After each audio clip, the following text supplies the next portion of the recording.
मित्रांनो, तुम्हाला पण लाडकी बहिणीची ई-के-वाय-सी करताना प्रॉब्लेम येत आहे तर हा व्हिडिओ तुमच्यासाठीच आहे.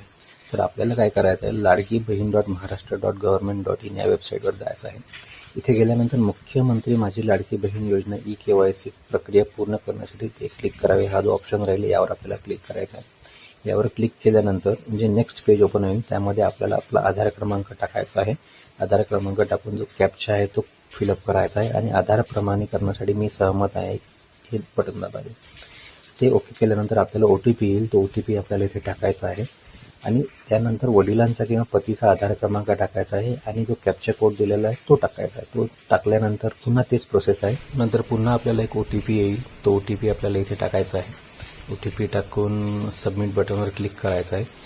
त्यानंतर आपल्याला इथे वडिलाचे किंवा पतीचे नाव टाकायचे आहे. त्यानंतर इथे नाव टाकल्यानंतर आपल्याला आपला जात प्रवर्ग निवडायचा आहे. जात प्रवर्ग निवडल्यानंतर खाली जो एक माहितीसाठी विचारलेला आहे इथे आपल्याला व्यवस्थितपणे वाचून माहिती भरायची आहे. दोन्ही ठिकाणी आपल्याला व्यवस्थित वाचून आपली योग्य ती माहिती भरायची आहे आणि त्यानंतर या जो चेकबॉक्स आहे ते क्लिक केल्यानंतर इथे आपल्याला सबमिट करायचं. सबमिट केल्यानंतर आपल्याला तुमची ई-के-वाय-सी पडताळणी यशस्वीरित्या पूर्ण झाली आहे असा मेसेज